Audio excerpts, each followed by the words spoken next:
We're going to start Pegimel Amid Aleph. That's 83. We're going to start from Amri Beirav and Shmei the Rav.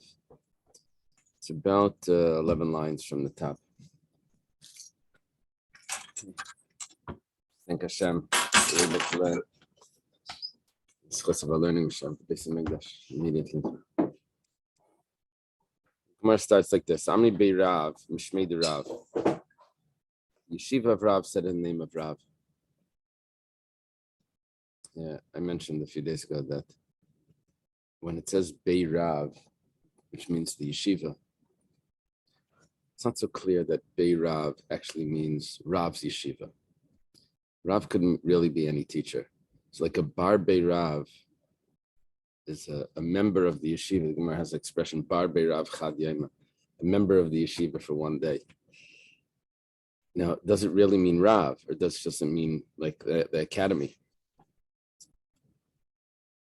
Yeah, my son was telling me this that an art scroll translation of Bar Beirav was a student of the academy, not of the academy of Rav.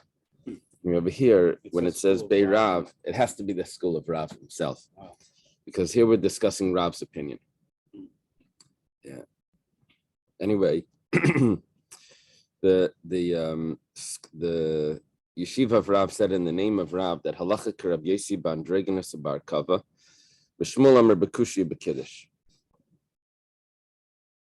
So we have a statement of the yeshiva of Rav in the name of Rav. Two cases that we pass on like Rab Yesi, and we have in the name of Shmuel 2 cases that we pass on like Rab Yesi. What do they hold about each other's cases? That we have to see in the Gemara further. But whatever the case is, in the statements in the name of Rav, Androgenes Hadi Amran, this that we said that Rav paskins like Rabbi Yossi regarding Androgenes, it would be like this: that Rabbi Yossi in our Mishnah, there was a statement from Rabbi Yossi and Rabbi Shimon that if an Androgenes Kayan marries a regular Yisraelis girl, just a woman, she can eat truma, because it's a real marriage. Okay? Rav Paskins like that. Now, there's a little bit of an issue here, because if you notice, before it says Amara, on the top of the page, and the last page we said, Amarav lesa lemasnisin makami brisa. Rav rejects our Mishnah because there's a brisa. How are we going to resolve this?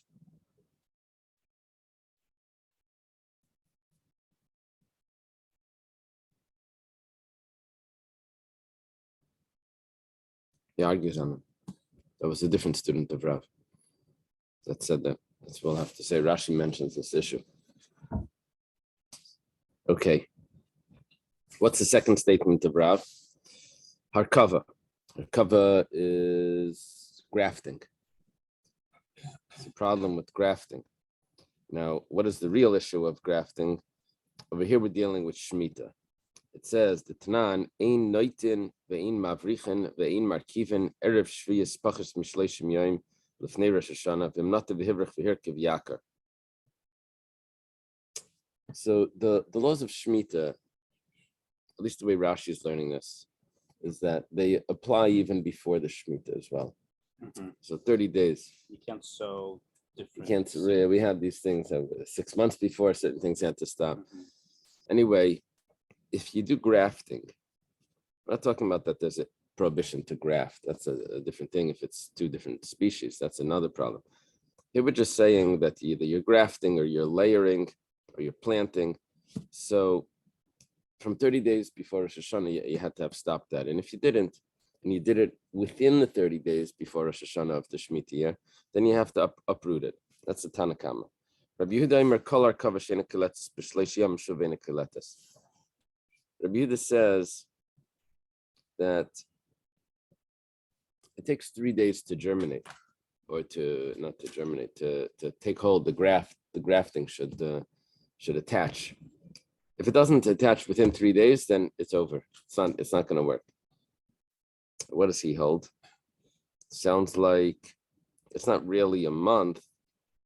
It's 3 days plus a month. That's what it sounds like. Maybe it's just 3 days before Rosh Hashanah. Rabbi Yosi v'Rab Shimon Aimrim Shtei Shabbosos. Rabbi Yosi and Rabbi Shimon say that it's 2 weeks. Sounds like 2 weeks. Sounds like 2 weeks before Rosh Hashanah. However, Vam Rab Nachman Amar Rabba Baravua, Rav Nachman says in the name of his father-in-law, Rabba Baravua. Remember, we had Rabba Baravua asked to check out Rav Nachman to see if he's eligible for his daughter. So, L'divrei Yomer Shleishim Tzarech Shleishim B'Shleishim. L'divrei Yomer Shleisha Tzarech Shleisha B'Shleishim. L'divrei Yomer Shtei Shabbosos Tzarech Shtei Shabbosos B'Shleishim. It's not the way that we're explaining it. Really, what it is that you have 30 days before Rosh Hashanah that you have to stop all work. How long does it take for the grafting to take hold? So that's a machlokes. It's 30 days, 2 weeks, or 3 days.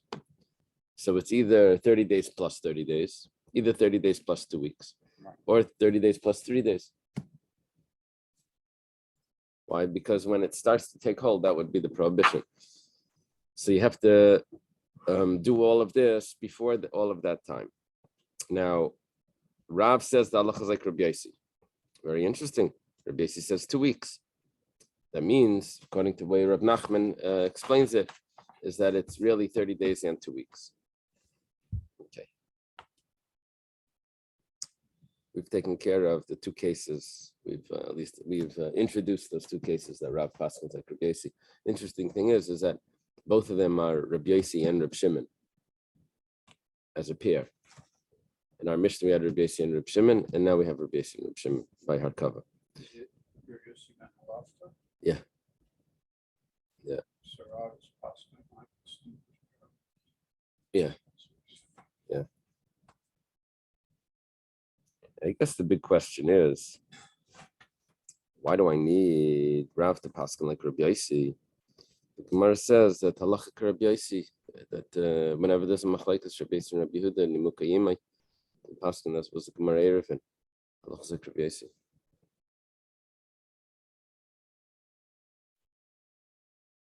Who said that? Maybe that was Rabbi Yechon. Maybe Rav doesn't hold of that. That Gemara, where was that Gemara in Erevin? That Gemara maybe is only the opinion of Rabbi Yechon. Because a lot of times when the Gemara will say, Rabbi Yechon said this, but Rabbi Yechon says halacha is like this and that, like those general rules of halacha was all Rabbi Yechon. Halacha Kistam Mishnah, that's Rabbi Yechon.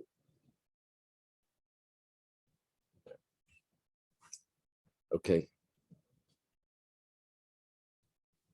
I have to clarify that. No, that's an important Gemara rule.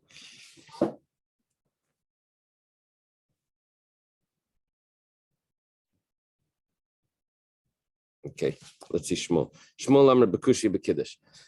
Shmuel says when it comes to Kushi really means labor, the labor pangs. In Kiddush, that's gonna yeah. And Kiddush has to do with Kalayim, as we'll see in a moment. Kushi, what was the case of Kushi, where we say that he's gonna paskin like Rabbi Yosi? It's Kushi with a kuf. With a kuf. Kushi with a kuf. Right? Hamakasha Leilid, a woman that's on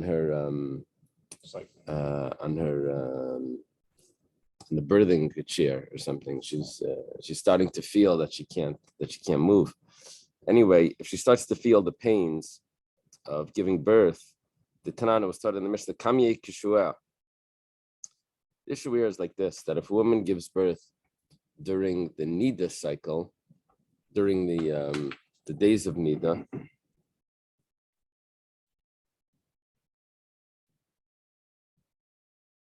but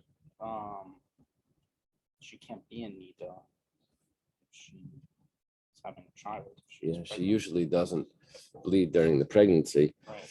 But let's say she did, so she would be considered just a regular nida. There would be no significance to that, just a regular nida.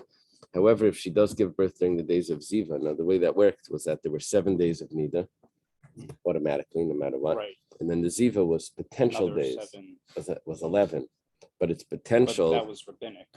Not the additional. No.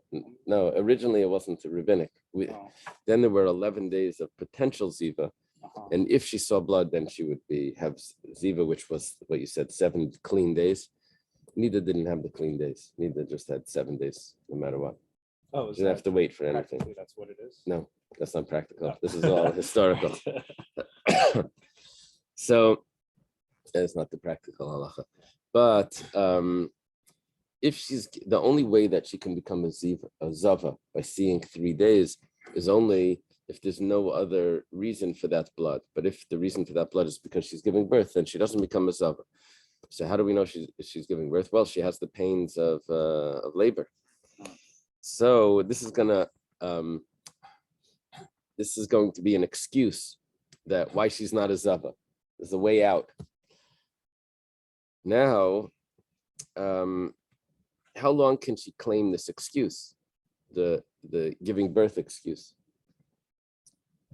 There are these pains. How long do we say that it's really attributed to the labor? Well, it could be 40 or 50 days. That sounds very painful. It's way too long.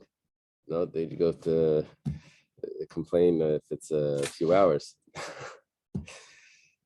Rabbi Yehuda says no, just from Rosh Chodesh. Now this is a very interesting opinion because what Rabbi Yehuda is really saying is that the cycle of the moon is affecting her birth. That if it's Rosh Chodesh and then a day later she's feeling these pains or seeing this blood, so then we'll say that, well, it could have started from Rosh Chodesh. But if it's 29 days later, it could also be from Rosh Chodesh. But it can't be that it's from any time before Rosh Chodesh. So in other words, the establishment of the calendar is going to affect when we're going to attribute the labor pains to her. It's not going to be any time before Rosh Chodesh. The shofar kagarim, remember that the announcement actually changes the nature of the woman, and yeah, that's Rabbi Yehuda's opinion. Rabbi Yossi, Rabbi Shimon, again we have the pair. Rabbi Yossi and Rabbi Shimon, they say that in Kishis Mishtei Shabbos it's only 2 weeks. Wasn't that interesting? They were the ones before that said that her cover is only 2 weeks also. Okay. Kiddush Titanan. What were you talking about when we said that it's going to pass in? Any abnormal emission is a zava, is that? Yeah. If it's off the cycle. But it's really only if it's off the cycle within the 11 days after the needed days. It's really 7-11. Oh. Yeah, that store doesn't they didn't realize the impurity of the name.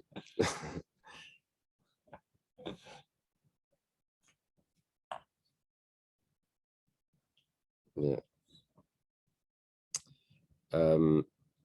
What's going on with Kalayim? It says, let's say someone takes his grapevine and spreads it out over, because a vine you can bend. So he has it travel over his friend's wheat. Hariza Kiddush. Well, that's problematic for the wheat.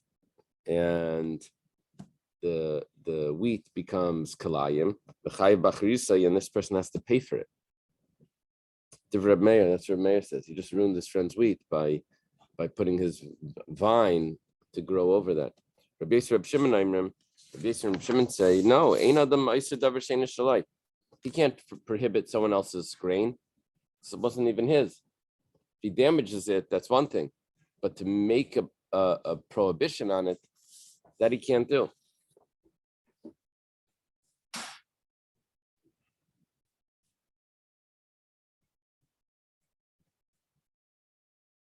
Taisus asks, let's say he puts tray for food in his friend's stew. What are you going to say? You can't make it usher? It's usher. It's treif. What do they mean? Turns out that kalayim has to do with thought as well. It's not just thought. Machshava.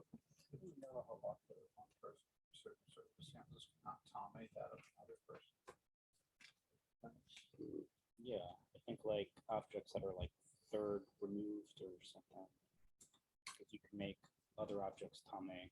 He's discussing with ownership. Uh, Can you say that because it's not, you can't be maybe machsher, make it susceptible to tuma probably.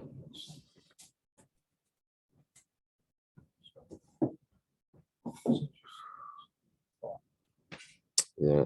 Well, that's, you have to get there. 30 days. Another month. What's going on? Yeah. So here, because if a person sees the kalayim and he says, I'm gonna go back and uproot it, and he delays and it grows 1/200th or something. So that amount is already the prohibited amount. And so there is it's more than just the actual growth or the nutrients. It's more than just that, the taking of the nutrients. Okay. We have this rule. Now, what are we saying over here? That Shmuel is passing like Rabbi Yossi and Rabbi Shimon that say that the fellow doesn't have to pay for his friend's loss. Ibailahu. Remember we mentioned that Rav has two cases that he passes like Rabbi Yossi, and Shmuel has two cases. So now the Gemara says, well, you didn't tell me what Shmuel holds in Rav's cases, and you didn't tell me what Rav holds in Shmuel's cases. Each of them, now we have a total of 4 cases where you pass like Rabbi Yossi, but 2 of them are according to Rav, 2 of them according to Shmuel. What does Shmuel say about Rav's cases? What does Rav say about Shmuel's cases? By androgynous, Mali Amar Shmuel. How does Shmuel pass like by androgynous? Does Shmuel hold that if an androgynous marries a woman, androgynous was a kayan, can the woman eat truma? Rav said yes. Does Rav pass like Rabbi Yossi? Rabbi Yossi says yes. What does Shmuel say about that? Or the other case, we spoke about the how long before Shemitah does the person have to stop doing the grafting? The Rav said it's 2 weeks, and Rabbi Yossi says it's 2 weeks in a month. What does Shmuel say? So Tashma Damar Shmuel Ravan unless the Lebraisa Mikami Masnisim. Well, Shmuel said that he passes like the Mishnah also. So when it comes to androgynous, Rav and Shmuel say the same thing. They both pass like Rabbi Yossi. Harkava Mali Amar Shmuel. What about by Harkava, by the grafting? So Tashma Damali Shmuel Ravana and Tani Command Amar Shleisha Ushleishim. He says it's not really 2 weeks. It's 3 days in a month. Who said that? That was Rabbi Yehuda. So when it comes to Harkava, Shmuel does not agree with Rav. Okay. Now the Gemara says, well, Kushimali Amarav. What does Rav say about the woman giving birth? How long she can claim that the blood that's coming is not associated with Ziva, but rather it has to do with the birth. So Rabbi Yossi said that it was 2 weeks. What does Rav say about that? Does Rav agree with Rabbi Yossi? So the Gemara says, Teku. We don't know. We'll leave that. Kiddush Mali Amarav. What about the Kalayim? What does Rav say about that? We said, according to Shmuel, that Rabbi Yossi says, he passes like Rabbi Yossi, that Einan the Ma'aseh Davar Sheina Shalai. The person can't make his friend's grain prohibited. So what does Rav say? So Amar Rav Yosef, Tashema, the Amar Rav Huna Marav Ein Alachik Rabbi Yossi. Says he doesn't pass like Rabbi Yossi. Rav Huna says in the name of Rav. Amalei Abaya. Abaya says to Rabbi Yosef. It was Rabbi Yosef that was saying if Rav passes like Rabbi Yossi. Rabbi Yosef and Rabbi Yossi are different people. Rabbi Yosef is the teacher of Abaya, and Rabbi Yossi is the student of Rabbi Akiva, from generations earlier. How many years? 200 years probably earlier. So how can he argue? No, because we have a machlekes in the Mishnah about Kiddush. We have a machlekes between Reb Meir and Reb Yossi and Reb Shimon. So Reb Yosef says that he doesn't pass like Reb Yossi. Rav doesn't pass like Reb Yossi. Abaya says, what are you saying in the name of Rav Huna Amarav? That he doesn't pass like Reb Yossi? Why don't you rely on another statement? Damar Rav Ada Amar Rav Halacha ke Rabbi Yossi. That he does paskin like Rabbi Yossi. Amri Bei Rav Manu. This whole discussion of who does Rav paskin like, who does Shmuel paskin like, this was introduced by Amri Bei Rav Mishmei de Rav Halacha ke Rabbi Yossi Bandreganus Bar Kava. That's how we started this. That the yeshiva of Rav said in the name of Rav. Now you're asking me, what does the yeshiva of Rav say about the Shmuel's cases? Well, I happen to know when the Gemara says the yeshiva of Rav, I happen to know who it's referring to specifically. It says it's Rav Huna. Mano, it's Rav Huna. Rav Huna Amar Ein Halacha. So you're telling me another student of Rav, but you're only looking for Rav Huna's view of Rav. And for that we know, because Rav Huna says that the halacha is not like Rabbi Yossi. Rashi quotes a little bit of a problem, that there's a Gemara that says, there's a Gemara in Sanhedrin that tells me who it's referring to when it says they said in the West. Who's it referring to when it says the elders of Pumpadisa? Who's it referring to when they say this?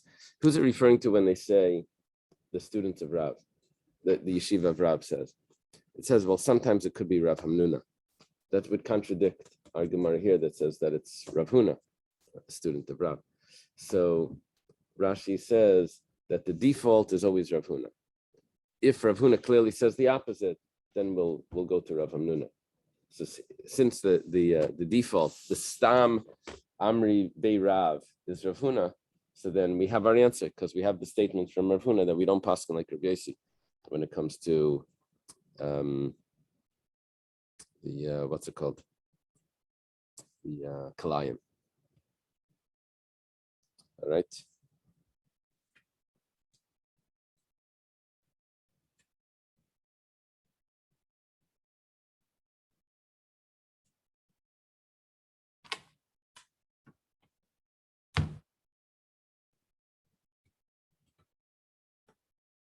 Let's just go through here that there's two Rav Hamnunas. One was a student of Rav, and one was a student of Rav Chizda.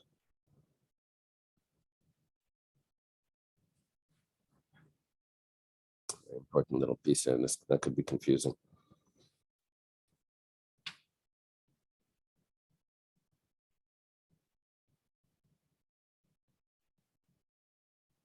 Okay.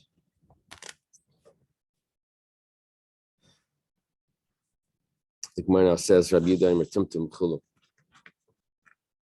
Rabbi Yehuda says that if a tumtum is someone that's that the genitals are covered over, if it was torn open and discovered that he's a male, then he can't do chalitza. Chalitza means on his brother, on his the widow of his brother. Why? Because we have a rule that a saris, someone that's a eunuch, can't do chalitza. Now, since this person was originally a tumtum, it's assumed that he's also a eunuch, and he can't do chalitza. That's the statement of Rabbi Yehuda. Gemara says, Amar Abami, if this is true, my Yavadle Rabbi Yehuda tumtum de Biri. There was a tumtum in Biri. That sounds like a place. The Isri Abe Kursei. They put him on a chair. The Ikra. Sounds like they did a surgery on him. And they opened it up. The wedding when they lift the guy up.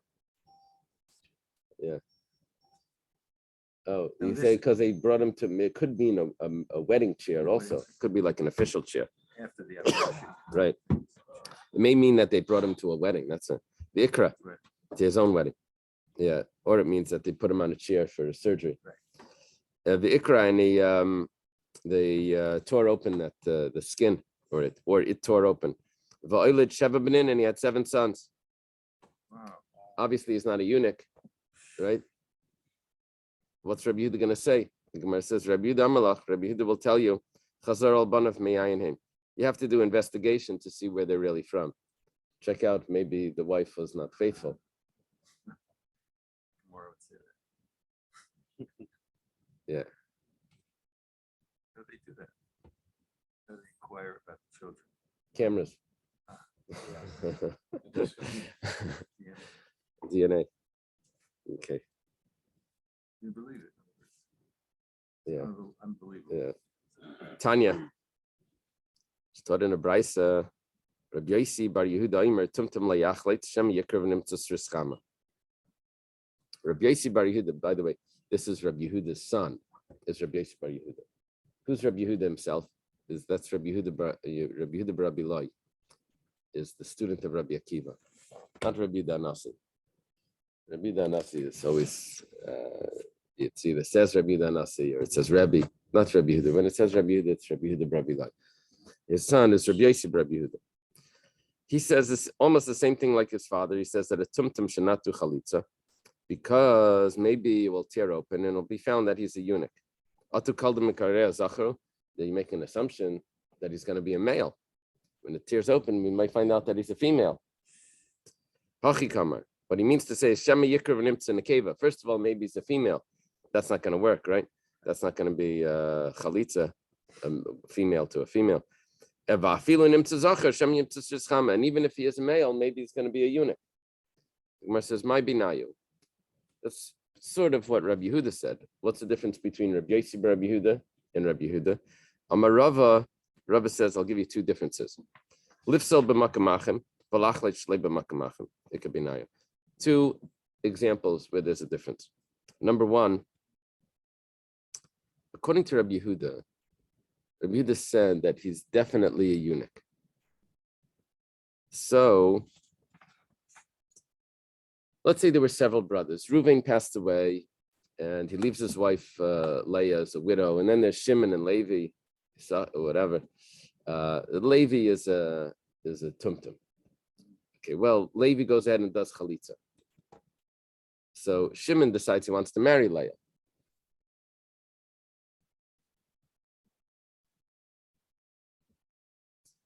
It's too late.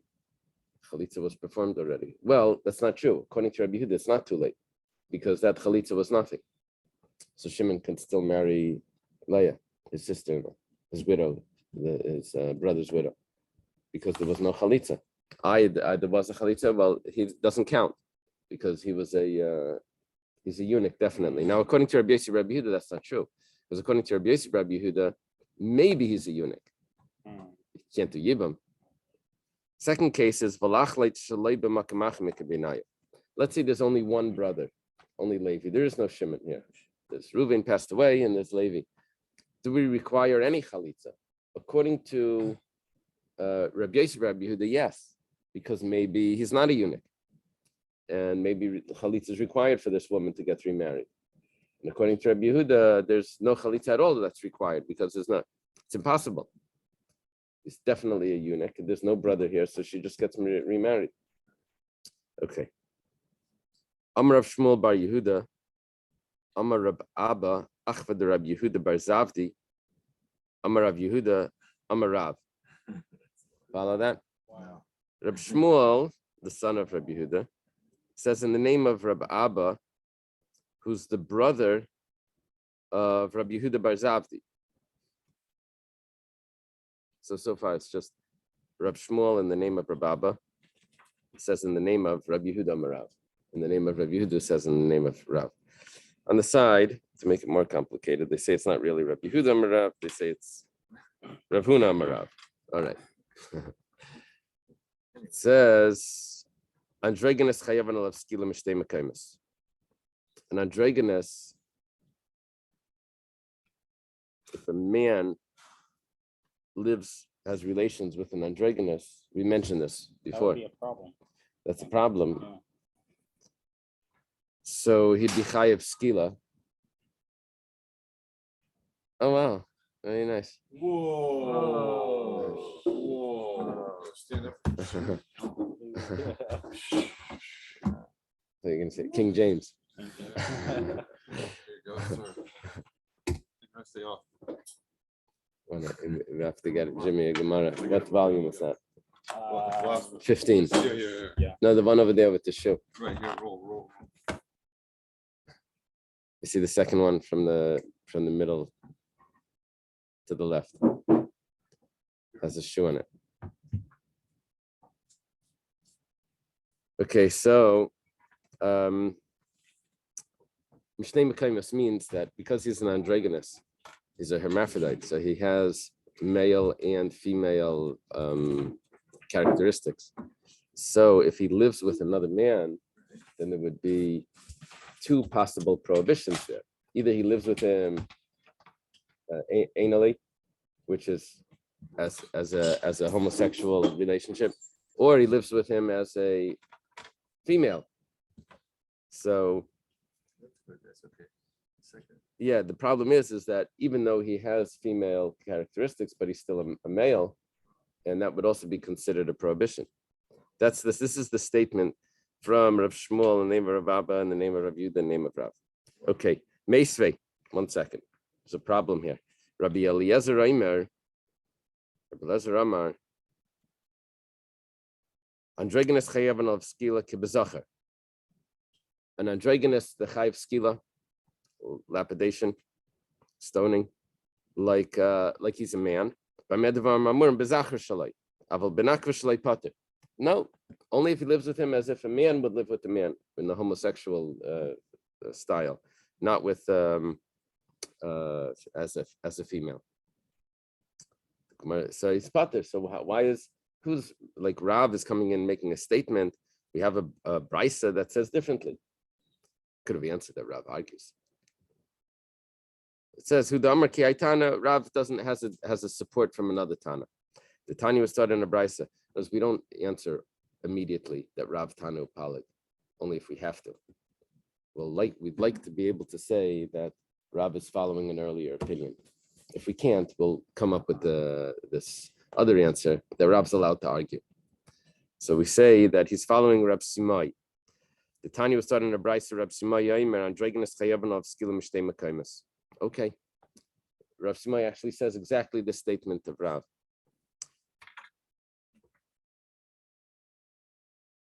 You see, according to this statement of Rav, the problem of a homosexual relationship is not the manner of which it's performed. It's even if he lives with her as a man and woman would live together. The problem is it's the people, that it's a man with a man. It's not the act, because the act was the act of a regular man and woman. But the problem is that since he's considered a man, that's the problem. See, it's different than the way people present it. Oh, that's gross or something. It's totally not what. So you're saying with the relations. It's not the manner of the relations. It's the fact that it's a man with a man, according to this. The hermaphrodites, I mean, they're always considered men rather than their own type. According to this opinion, which was the opinion of Rabbi Yossi, considered a man. And even though he has female characteristics, it's still the son of somebody. Maybe. Yeah. But you're right. He is, not she is. Okay. We don't take people's preference into consideration. Uh-huh. Sorry. Yeah, right. Does not really have the status of a brother. So according to Rabbi Yehuda, he doesn't. He can't do chalitza. But that was not because he wasn't a brother. That was because that was a tumtum. I'm sorry.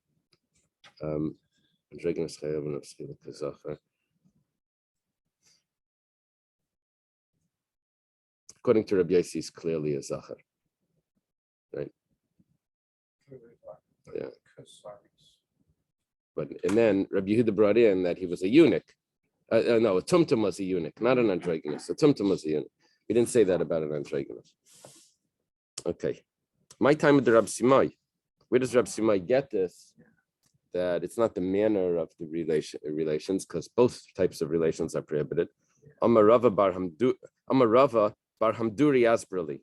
Rava says that Bar Hamduri explained this to me. Yeah, we've had Bar Hamduri before. We had it like this also with the same sort of way of saying it. Bar Hamduri Asbrali, with that same expression. It says, "V'zachar leitishkav mishkavei isha." With the male, you shall not lay the layings of a woman, as if it's a woman, but there's a plural there, mishkavei isha. Ezu zachar sheish b'shnei mishkavos. What's it referring to? Why is there a plural laying, the layings of a woman? It says, well, Haviyomer is androgynous. This must be an androgynous that actually has two possible ways of having relations. V'Rabbanan, that must mean Rabbi Eliezer that argued on this. He says that there's only one prohibition of living with a male, of living with an androgynous, and that's in the homosexual manner. He says, Alphagav this name Mishkav, says Zachar Ksiv. Nope, it's not true. It's only with a male. That means if he lives with her as a woman, then it's not the prohibition. Rabbanan Zachar Greidaminalu. All of this was just explaining what's going on with an androgynous.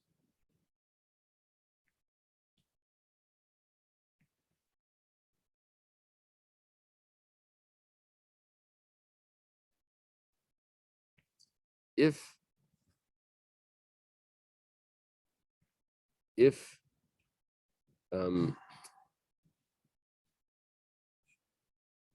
according to Rab Simai, any man, including an androgynous, that has two possible ways of living with them, it's all prohibited.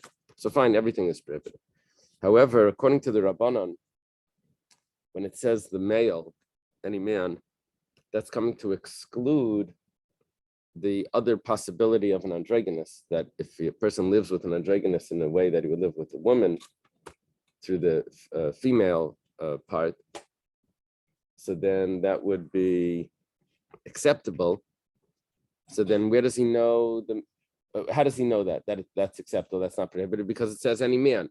It's only if he lives with the way a man would live with a man. So if that's the case, then where does he know a regular man? Because he's using it to exclude the androgynous from the female organ. It says Meisha. What's this phrase? The S Isha. Oh. Because we learn the way that if someone's not, there's a woman that's prohibited to a man, and the man lives with her, whether he lives in her in a normal, he has relations with her in a normal manner or in an abnormal manner, both of them are prohibited. The Gemara says, well, how do we know that? How do we know that a woman that the person's not allowed to marry, that he lives with her in an abnormal manner, that's also the prohibition? So it says, mi vi isha, and the woman. That extra vav teaches me that whether he lives with her in a normal manner or in an abnormal manner, so then both of those are prohibitions. Amar Rav Shizvi, Amar Rav Chizda, Leila Kol Amar Rav Lezer Adregan Esachar Meyalyu, Shemata Imakain b'Makdashin Yikdash. You're telling me that Rabbi Lezer says that an androgynous is a man. He doesn't really mean that 100%. Why? Why not? Because if I would have an androgynous animal, would you consider it a carbon if it needed to be a male? And he doesn't say so. So obviously an androgynous is not really a male.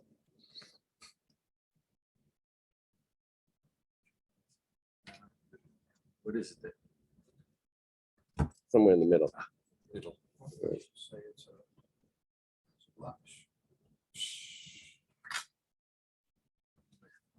Yeah, I'm not sure.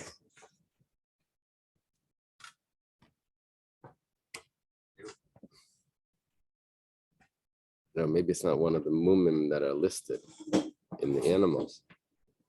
The animals, let's see, we'll see the Bryson.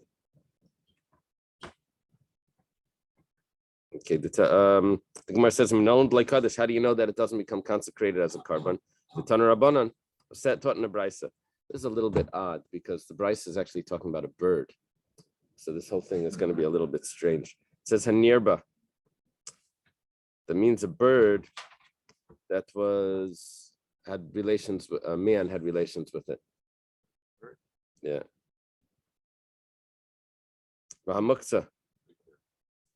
It would only be a bird that was eligible to be a sacrifice. We're not talking about an ostrich or something. Talking about a what is it? A pigeon or a turtle dove or something. So vahamuksa, and a bird that was designated to be worshipped, to be offered to an idol. Va'nevad, or a bird that was worshipped. Va'esnan, or a bird that was given as a payment to a prostitute. Umachir, or a bird that was used as an exchange for a dog. All of these put on it some sort of label that makes it not eligible to be offered as a sacrifice. What if a goy donated? Same. Same. We wouldn't accept a sacrifice like this. V'tumtum v'andragonus, or a bird that's a tumtum and androgynous, mitamen begadim abesabliya. So it turns out, how is a bird offered in the temple? Instead of doing shchita, they do malika. They use their fingernail. Now, if it's a kosher sacrifice, then the bird is kosher. But if it's not a kosher sacrifice, then that's considered turning it into a nevela. It's not a good shchita. So since these animals are not a kosher sacrifice, therefore the malika was not a good malika. It was not a good slaughtering. And so therefore it would have the status of a kosher bird that was not slaughtered. And the rule of a kosher bird that's not slaughtered is that it contaminates the person that swallows a piece of it. So it would have that status.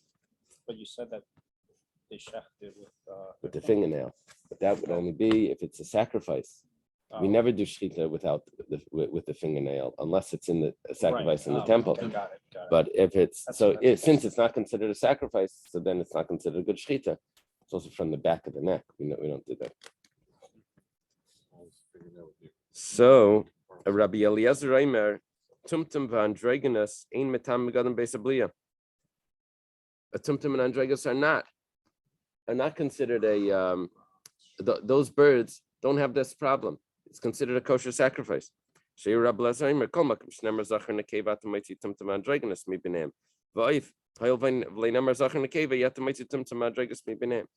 it says in the Torah that you take a male animal or a female animal, then I have to be concerned if it's a tumtum or androgynous.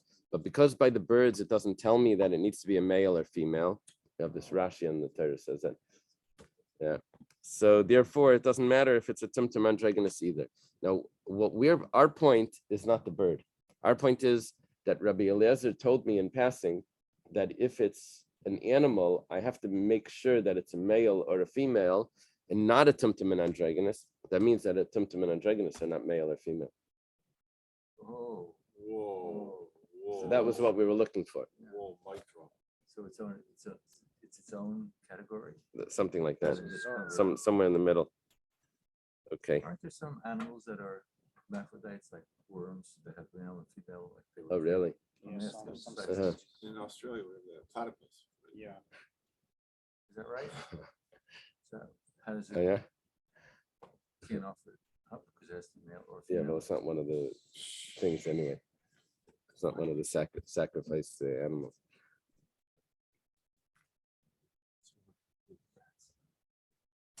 That's the only animal we know where God created everything male and female, except for the platypus. I No, think, also Big Bird from Sesame Street. Very questionable. So Michelle Obama. How can you tell birds apart? How can you tell a bird? Male, female. When you go at Kaparas, Yeah. so the men take a male and the women take a female. Yeah, the little boy tells you whatever it is. Yeah, but that's from the box. They don't know. No one knows. I mean, they say they know. Little boy, it's like- Birds is tricky, it's not so easy. I worked in a chicken factory once, and they had to separate the boys and the girls. So what they did is in Israel, they color coded them genetically so that you didn't have to examine them because it's so hard to examine them. It took so much time. So the brown ones were girls and the white ones were boys. With paint. No, they it were was just genetically. Oh. It's linked to the sex gene. Wow. So Between Naftali and the professor, everything has been done. There's nothing that's uncovered under the sun. So a Okay. female chicken is a hen? Is that? Yeah, Yeah. the hens, because they want layers. They Right. didn't want roosters, so my job was to separate the roosters from the hens. Whoa. So then there's two conveyor belts. So I followed the roosters where they went. They went to a dumpster. Uh-huh. It's a religious kibbutz. So there's a whole dumpster and ways to be killed or to die roosters, and then the hens go off to be inoculated and put on planes to go to Egypt for sale, because Wow. they're going to grow up to be egg layers. Wow. Do you know the children's book, The Chicken Man? No. Oh, you should. You should see it. Maybe it's you. Maybe you're the character there. Describes this great guy. It's called The Chicken Man. The chickens they lay eggs all over him, and they love him. I'd say you got to see this. Kids book. You have it in your life? Yeah. If I can find it. Yes. Okay. It's a quality kids book. It's not a religious book. It's on a kibbutz, actually. Ah. You know, and the elders of the kibbutz come out in their shorts. You know, these guys. Okay. Amar Rav Nachman bar Yitzchak Afana Nami Tanina. Rav Yitzchak says we learned this in a brisa as well. What that means, a Mishnah or a brisa. Okay, we learned it in a Mishnah, I think. Rabbi Eliezer Reitman, a Kalayan, a mix crossbreed, Wow. utrefa, and an animal that's a trefa won't survive. It has some sort of defect. The Yotzi Daifen, or it wasn't born naturally. It was a cesarean. Tumtum v'androgenous. Tumtum and androgenous, like Kedoshin v'lay Mekadshin. They don't become consecrated, and they also don't make other things consecrated. Now, what does that mean?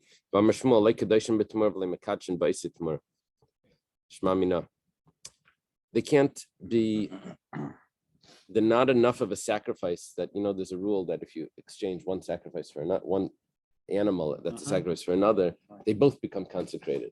So it can't do that. Can't exchange. It can't One pick was up the giving kedusha. birth.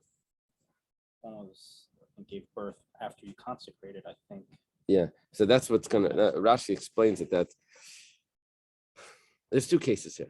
One is where one of these animals has this problem, and that was designated as a sacrifice, and now you try to exchange another animal for it. So you say it doesn't work because it wasn't a real sacrifice. The other case is that I tried to exchange one of these animals for something that was a real sacrifice. Now Rashi says, if you can't exchange another animal for this, which wasn't a real sacrifice, then how did you get it to be a sacrifice in the first place? What are you saying that it's a sacrifice?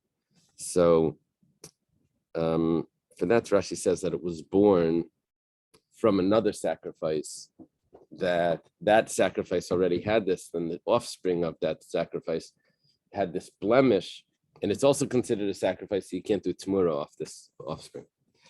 Okay, Rabbi Eliezer says that someone that lives with this hermaphrodite is chayav skila, like it's a male. Tanya, Amar Rebbe. Is that how you have it? Amar Rebbe.